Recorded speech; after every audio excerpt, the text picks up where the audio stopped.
Here's another example, the search coil. A useful experimental method for measuring magnetic field strength uses a small, closely wound coil of N turns called a search coil.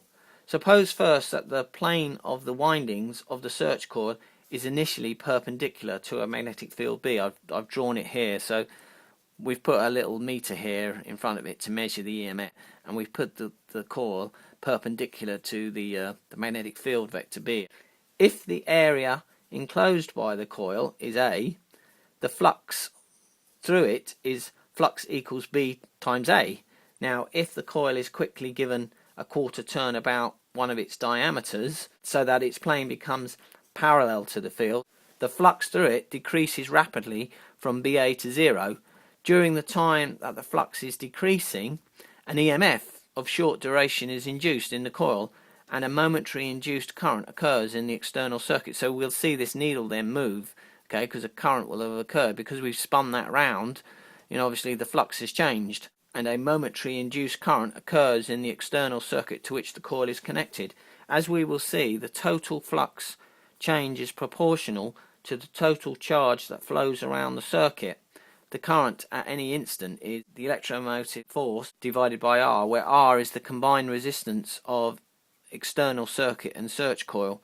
The electromotive force E is the instantaneous induced EMF, and I is the instantaneous current.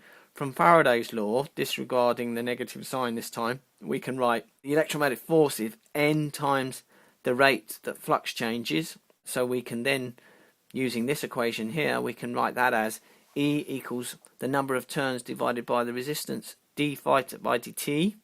So that is equivalent to, E is equivalent to I times R here. So that's why we've been able to write I in this direction. So now we've got it in terms of current. So the total charge Q that flows through the circuit is given by I basically equals dQ by dt. Therefore,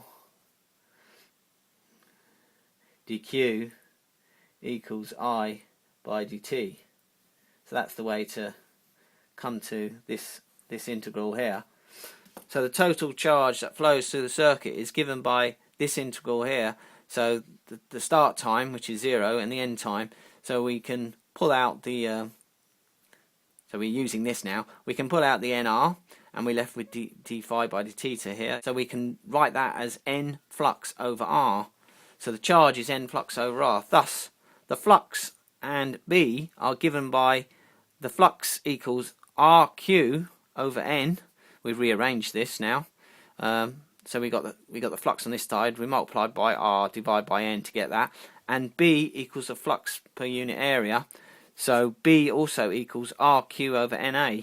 It is not difficult to construct an instrument that measures the total charge passing through it. If the external circuit contains such an instrument, Q may be measured directly. We may then use this equation here to compute B, so we can get B. Strictly speaking, this method gives only the average field of the area of the coil, but if the area is small, this value is very nearly equal to the field at the center of the coil. So if we've got a very small coil, then we can get B reasonably accurate. So it's quite nice. This enables us, as long as we can get a good measure of Q, which is not too difficult to measure, then we know the area, we know the number of turns, and we know the resistance. We can find out the field, so we can use this to find the field in different locations. So that's a good example. That's what's called a search coil.